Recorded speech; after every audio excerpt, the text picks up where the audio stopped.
So, today we are talking on family battle plan, right? I know some of y'all be like, what is that? What's that about and whatnot. But most of the times we hear people say, I wish I knew, or I didn't have dot dot dot. And so for Kim and I, we're very, very, very passionate about family and everything involving family, from marriages to children rearing to legacy building, all of that. Like, that is our passion, and we really just want to genuinely see people win. We don't want it to be where we're living in a generation where it's like the blind leading the blind. We really believe, like, if you have a knowledge of something, then you should share that knowledge with other people, instead of seeing people, blindly failing, or you're waiting for somebody to fail a thing or to point the finger to them. So for us tonight, we're like, let's go ahead and just have a family battle plan. I think you were talking about last night. No, I think a few minutes ago. Oh, okay. Go ahead, baby. So basically, like, something as simple as, a few nights ago we were sitting at the table talking to our daughter, asking her, like, hey, what do you do if we were to have a fire in our home? Right. See, the thing is like, a lot of times we're focused on teaching our children life skills, which is awesome. Everybody needs life skills and stuff like that. But I think a lot of times we miss it with our families, trying to make the big bucks, go and get in a career, doing this internet social media thing, and sometimes we just kind of miss the important things, because life can hit you like a ton of bricks, and then it's like, man, what do I do in this situation? So, sitting at the table, talking with our daughter about that, she was giving her responses and stuff, which I thought was really good, but it really hit me like, man, it's so much more to life, that how you were saying when you first started, how I never want her to go without that, oh, I didn't know, or I wish I had type thing.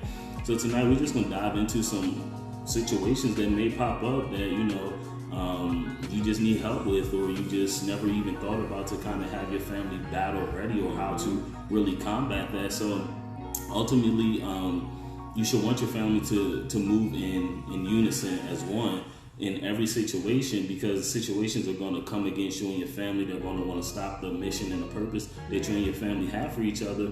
So it's very important to bring every member of your family under that one unique covering of, what do we do when this happens, right? Right.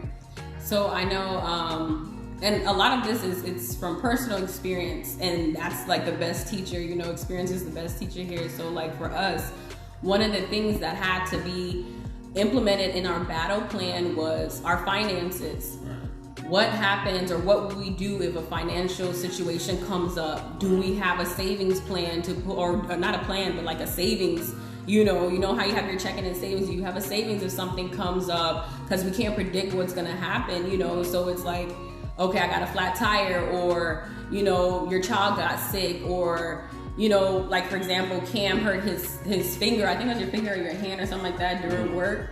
Last year? Yeah, where you got injured or something like that. I had to get stitches. Yeah. So it's like, he didn't plan to go to work to get hurt. So, do you have, and that goes into like our next one where we'll talk about is like health insurance and all of that.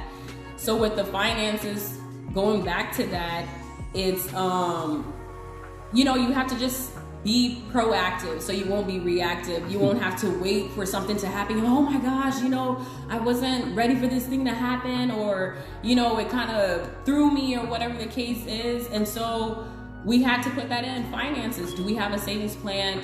Tithing is another big one. I promise y'all, for some reason, when we get paid and I don't tithe first, because I used to be the one where I'm like, oh, I'm gonna wait till Sunday, I'm gonna tithe. God, see, I still got your portion in my bank account. I'm not touching it or whatever. But I feel like the older that I get and the more in depth we got in God's word, it was like, no, you have to physically prioritize God. As soon as that money hits your account, where does your money go? Do you still hold on to it? Because I promise you, bills is going to come up. Yes, your child needs something. And then before you know it, you're like, oh my gosh, I just used up my tithing money. So it's like, okay, now what I'm going to do first, I see that money hit this account. Boop, let me go ahead and make my transfer, do what I got to do, and I'm good. And every time at the end, you know, I see that I have more than I thought I was going to have at the end. So that's like something that really works for us. Just go ahead and prioritize what you got to do. And that's the thing too, whenever we talk about having a financial plan, right? Sometimes you have to remember that because you're prioritizing God, He's going to have you. Yeah. Like even we're a dual income family, right? So therefore, we typically tie to the same place every time or whatnot. But there are times when it's like, you know, God places things on our heart. So, you know, she'll text me when she get paid, babe, where am I sending my tithe today? Yeah. It's very important that not only you and your spouse know where y'all tithing to, but also let your children know, like, hey, although we actually are a part of this church, this is where we're sending our tithe this time because of this, for XYZ, for whatever reason it is. And that's very important because you really just want to have that actual unity in your home when it comes to tithing and where you're tithing and all that, because that's very important. If you got God first, He's going to have you, you know what I'm saying? Right. Another one with finances, part of the battle plan is spending habits.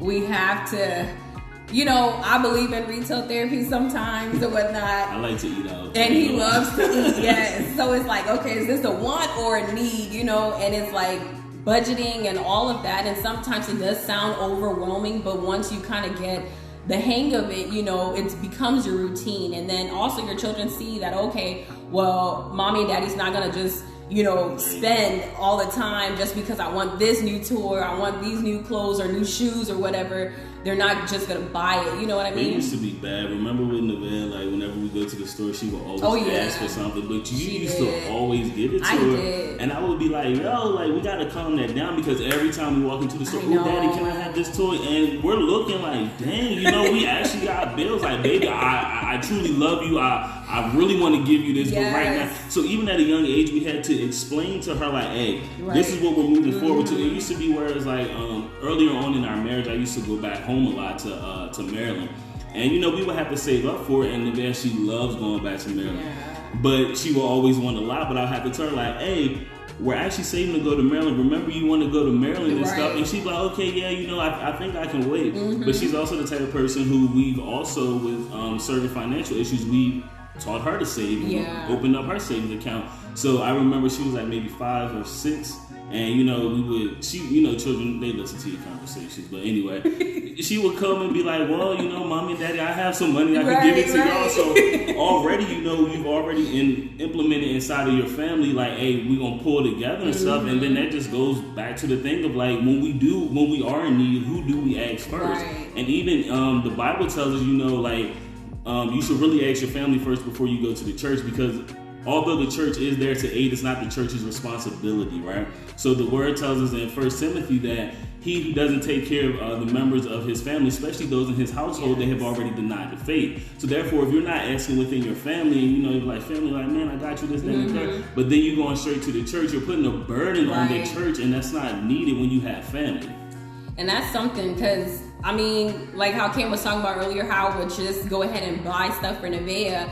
As a parent, you tend to, you know, try to have that environment or that lifestyle for your child that you probably didn't have before, you know, so you're like, no, I want to give my child the world. I want them to see the better things in life, but there's a way in which you go about doing those things. So having this battle plan helps to kind of structure that, to see, okay, this is what we're going to do, you know, line by line, and then they can kind of understand the situation at hand. Right. And also, too, when it comes to this financial issues, when they pop up, you have to, there's so many resources out there that you can use, whether you're going through a financial life coach, whether you just have an accountant or someone who knows about finances or anything, but you have to prioritize your debt. And another thing, including the children, going along with it, and, you know, sitting down at the table. You don't have to do it every single day or whatnot, but there are times where we're like, hey, you know, Nevaeh, come here. Like, look, I've seen Georgia literally take our daughter and be like, look, this is how mommy is budgeting out for our week or for our month, because this is what mommy got paid, this is what daddy got paid. It's coming all in the pool. But now we need to prioritize our debt, right? We got medical bills, you know, we got car loans, you know, you got credit card debt, student loans. You need to prioritize those as one. They have to come together as one, because you can't be like, oh no, babe, I gotta pay for my stuff too. It's like, all right, so what's the smallest debt we got? Let's burn this little thing out first together, whether it's yours or mine, but it's ours. So our children don't have to be left with this type of burden and this debt when we're gone. And then you have to really understand, one of the biggest things is it's so enticing and it's easy to get a loan. It's so easy to get a loan, and it's so enticing to get a loan that you'll be like, well, why not? Even if it is a student loan, I mean, it's just enticing because you're not thinking about the future. You're only thinking about the right now. So you really have to go through and be like, man, what happens if we get this loan? Because on the back end, we still got to pay it back, right? Right, exactly. So another one that we have here on our battle plan is what happens when health issues pop up. Health insurance, I mentioned earlier, you have a vast range of health insurance, but you gotta make sure your family's protected. What hospitals or doctors you're gonna sign up for, basically, to have your family taken care of. But one thing that hits home too for me as a registered nurse, for some of y'all who don't know, I am a registered nurse. I currently do telehealth, so CPR is but CPR is so important. And I think the last time that I checked, they said it was around 54% of the families who actually know CPR who said, yeah, I can do CPR. Let's say if my baby passes out, or if my spouse passes out, or something like that. So I highly encourage you to learn CPR. Something basic, like, it's a basic life skill, because you really don't know what could happen. Your child could be, like for Caleb, for example, our son, he's 20 months. And they're at the age where everything they want to put in their mouth, and so it's like you really don't know, and you don't want to be in a state where you don't know what to do. Right. You just freak out. Okay, it's okay to freak out, but what do we do in that process? So training yourself and being acquainted with these things will kind of help you to say, okay, you know what? My child passed out or whatnot. Let me go ahead, turn my child over and start pounding them on the back, to make sure, look in the throat, the whole nine or whatnot, and you could potentially save a life that way. So I highly encourage you to do CPR. It's, I think it's very economical now. They have it, like at your local fire departments or something like that. Yeah, just get it done. And also, it's very important.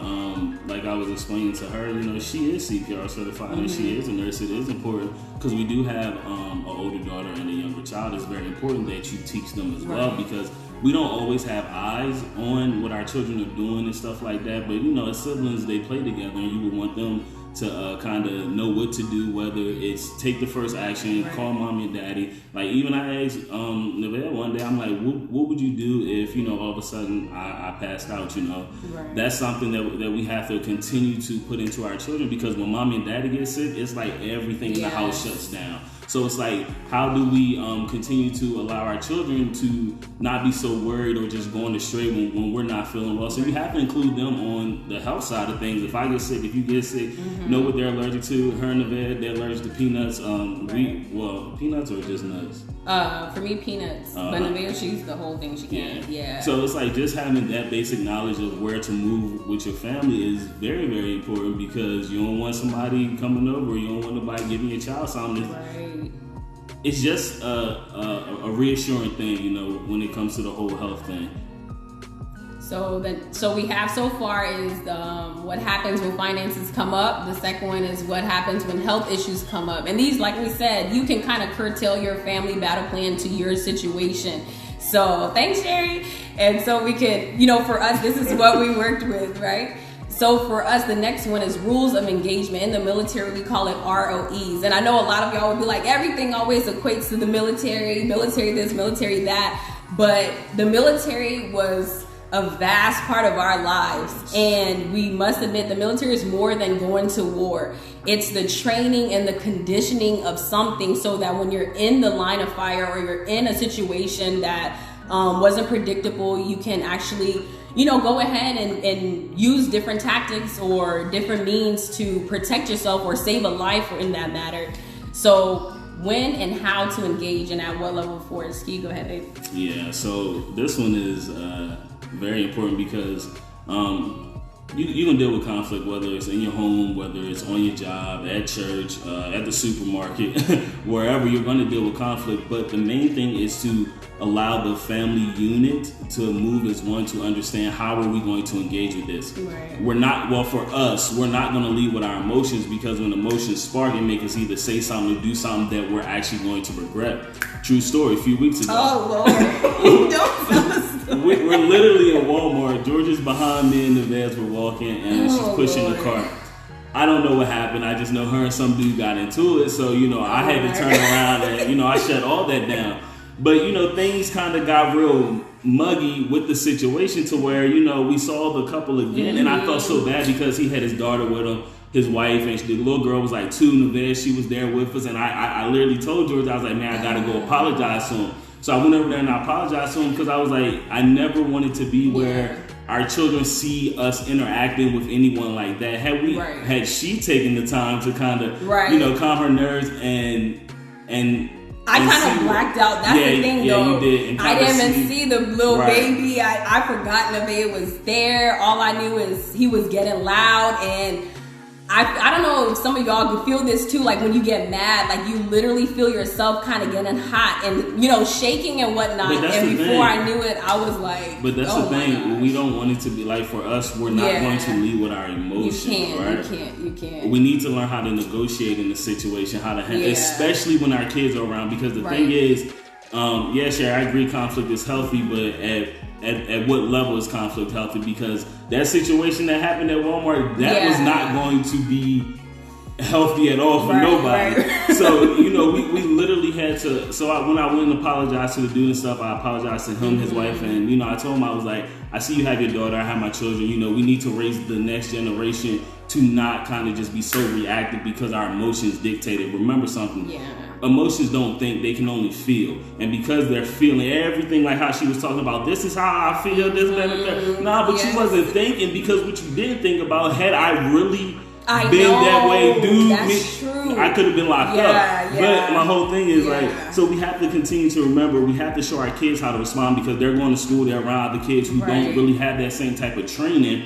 And for me, it's always like, one, I don't want any of my children to ever be backed down into a corner by nobody. Always fight. I was taught to fight. If one of y'all fight, all of y'all fight. I mean, that's the thing. When you are threatened to that point, that's when it gets escalated. This is how the rules of engagements are. When the escalation go up, you have to respond to it. But if it's at this level, just start to think a little bit better, because we are families and we are on the forefront of rebuilding a nation, one family at a time, through certain principles. And we can't only be like, oh, this person made me mad, so this is how I'm gonna respond. Even within the home, whenever me and Georgia have a disagreement, Nevaeh's first response is, oh, here they go again. So we literally have to explain to her, like, look, we're not arguing, we're literally talking it out to try to see where we're going at it. What's her point of view, what's my point of view. And then also, I mean, you have to also teach your children, because if you're anything like any normal person, you talk to many people throughout the day, you bring people into your home, you become friends with people, but then things happen with certain people in your life where you're no longer friends, but you have to let your children know when those type of things happen, because then they're like, oh, can I go play with so-and-so? But then it's like, oh, but they don't have our family best interests at heart, because they tried to do, X, Y, and Z. So it's very, very important to let your children know who's against your family for what reason, because they also have to grow up and carry on this legacy as well. Right. And that's so true, because sometimes, even as a mom, like the other day with Nevaeh, when we were discussing with her, these type of things, and like what we're saying to y'all, this is us on a daily trying to figure it out as well. And all she knows in her mind is like, okay, this is my friend, so my friend can't do anything wrong. But it's like, as parents, as that covering for her, you still have to be honest, because you don't want your child to go into a situation thinking one thing, and then they're basically walking in a situation where they could get hurt, or the family could get hurt, or whatever the case may be. So like we said, speak to your children at their level and just let them know, because sometimes what your child knows, it will really surprise you how much our kids know. Like Nevaeh, she's only 9, but you know, I kind of laugh to myself when we're talking and she's like, you know, mommy, can I please just tell you my point of view, or let me tell you what I think about this. And then I'm like, how old are you? You know, but you know, it's so like mind blowing. And I'm like, wow, you know, yeah, we do have to be honest with our kids to let them know that, you know, once you can be friends and then the next, you know, that was just for a season and that's okay. You know, you still go through life, you make new friends and whatever the case may be. And although it is hard for us to teach our children how to navigate life, this is why this family battle plan is so important. Mm-hmm. It's something that, it's almost like that daily walk with God. You know, you have to continuously do it because, let's be honest, a lot of us had kids when we were young and we didn't necessarily get that type of training either. So sometimes we are trying to figure it out, and you know, we are trying to go along with you know, doing it the right way. And even like how you mentioned earlier, you want to give your children the things that you had, not just financially, but also from a mature mental standpoint as well. Even though life is very hard, it's difficult, and even as adults, we're still trying to navigate life as well. We have to make sure that we place the family first. The family has to be first. The family's well-being has to be first. The family unity has to be first in everything that we do, because you really want to be able to move in a tactical manner with your family, or you want people to, when they see your family, when they look at you, be like, man, something different about y'all, you know? Yeah, definitely. All right, and so we have finances, we have health issues, rules of engagement, knowing when to engage or whatnot, and then the last one for us we have is teaching legacy and loyalty to every member of your house. This right here is really key. It's so deep. This is something that you really have to kind of make it a common thing in your household. Yeah, why are we doing this? You know, what are we leaving behind? What is the purpose of this? You know, in the military we talk about OPSEC, you know, and Cam has this. Security. What is it? Operation Security. Yeah, so basically it's just saying that you can't really disclose certain information to certain people, you know, for the betterment of that organization or whatever. Right. So Cam always says loose lips sink ships type of stuff. So explain that, expound on that one. Well, I mean, it's self-explanatory, right? You know, especially in the military, you have sensitive information, right? If it gets out to the wrong person, that's the difference between victory and defeat. Right. So if you have in your home a situation that's going on, right? And not that all situations inside the house have to be so secure, because that's a whole nother issue that happens as well. But with certain things, like if you're, like, let's say for example, you come up on a grip with like a whole bunch of money or something, right? And and you know, somebody in your family, they go and run and tell, then you got all these people asking you for money, right? That's the difference between understanding what to disclose and when to disclose and to whom to disclose, right? And also, like you said, a listening ear can become a running mouth, so you have to discern who you can handle that information with. Like, I recently just got a promotion at work, whoop, whoop, you know what I'm saying? And, you know, it took a whole month for the process to happen, but I said nothing to no one. I literally, you know, interviewed, took about a week before anybody said anything back, and then it took another 2 weeks before I even started in the position. And for me, it was one of those things where it was like, I don't know how other people may feel, because you just never know how people actually feel until, you know, it happens. And for me, it's like, even with once it was told, I just started to see people change. Boom, boom, boom. And I was like, all right, I knew I wasn't going to say nothing. But, you know, even people started speculating like, oh, you know, this, that, and the third. But you have to know the difference, and you have to discern who's for you and who's against you, right? Because even in your home, right, you don't want it to be where me and you arguing, and then you go back and you tell your homegirls, or I go tell my homeboys and stuff like that or whatnot. Because any kingdom that is divided against itself, it will not stand. And that's where a lot of family dysfunction comes, because the kingdom, your home, is already divided. Boom, boom. So you really have to understand, like Sherry just said, not all information is meant to be shared, period. Yeah, definitely. And owning your last name. Be proud of that last name. It's your last name for a reason. I mean, unless you get married or whatever.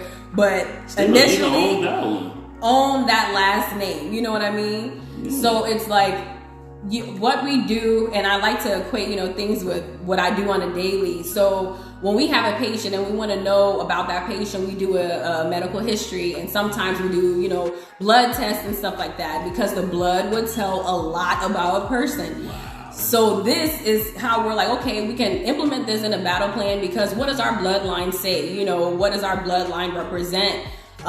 So that's why we're stressing, especially like for Nevaeh, Caleb, he's still little, but for Nevaeh, you have to take pride in this name, Gaines, because when people see, we want them to know that, oh, she's part of the Gaineses, whatnot, or this person's part of that family or whatnot. And you want it to have a positive taste in people's mouths to be like, you know what? That's a good family they're coming from. Right. What are you leaving behind? It's like I always say, as our children get older and they go hang out with their friends, everything that we instill with them, I want to be comfortable knowing that they're going to be leaders in that situation. Right. So before they leave the house, I'm going to tell them that. And this carries a lot of implication. And I'm not saying that everyone has to say it like this, but if you are someone like in Joshua 24:15, as for me and my house, we gonna serve the Lord. Right. If you're someone like that, before they walk out their house, just give them a little friendly reminder, be like, hey, before you leave this house, remember your Gaines. And that carries the implication of who and what you're representing, right? Because it's not just our name, it's our submission to this family being under God's rule and under his kingdom agenda. So therefore, I feel more comfortable as a father knowing she went out knowing how to represent that last name, but making sure that it's God first, Right. Definitely. And another one is how Cam always tells Nevaeh, don't choose your friends over your family. Now, we're not talking about the family that's, is doing anything negative to you. We're talking about these, your brothers, your sisters, those who actually have your best interests and stuff. You don't want to choose friends over them because, number one, they're not invested like how your family's invested on this, so you want to be careful with that and let them know. And that stems back to what we're talking about, what you disclose to other people and why you're disclosing it to those people and to whom you're disclosing those information to. So be careful, instill it in your children to let them know, okay, I need to be careful who I hang out with or who I'm around, who's influencing me. Because we'll be naive if we think that we're our children's only influence, right. So it's like you have to be very careful with that and let them become more aware of those situations. Because I was talking to my sister or I think it was you, where I was saying how it's so amazing how, and scary at the same time, that this generation, the kids, their attention span is so short. It's like, as soon as you say something, then it's like they're on to the next. And it's like, no, you have to be intentional. You have to kind of wait, listen, and hear what I'm saying, and be careful about it. I think it's also important to explain to your children, not just don't put your friends over your family, but there's also a time and a place for that. Like, right. Your friends have their place and your family has their place. And, sometimes they will cross or whatnot. And I just think that sometimes we get caught up with the friend thing because we don't like to deal with family issues. Every family comes with issues. Ain't no family perfect. I don't care. But because we don't like to do that, we use our friends as an escape from the reality instead of actually dealing with those issues, know? So I think it's very important to explain, like, we're not trying to keep you from your friends. We're not trying to hold on to you. But what we are trying to do is make sure that you understand that loyalty and legacy is priority in this house, and we can't have it where you're choosing something else over this, And also, I just kind of feel like you should always be your brother or your sister's keeper at that point, especially if you're older or if you know something that your sibling don't. Just make sure that you inform them. And even children with your parents, if you know something that your parents don't, inform them as well, because loyalty and legacy actually is actually what I like to think about the wheels that actually keeps the family moving. Right.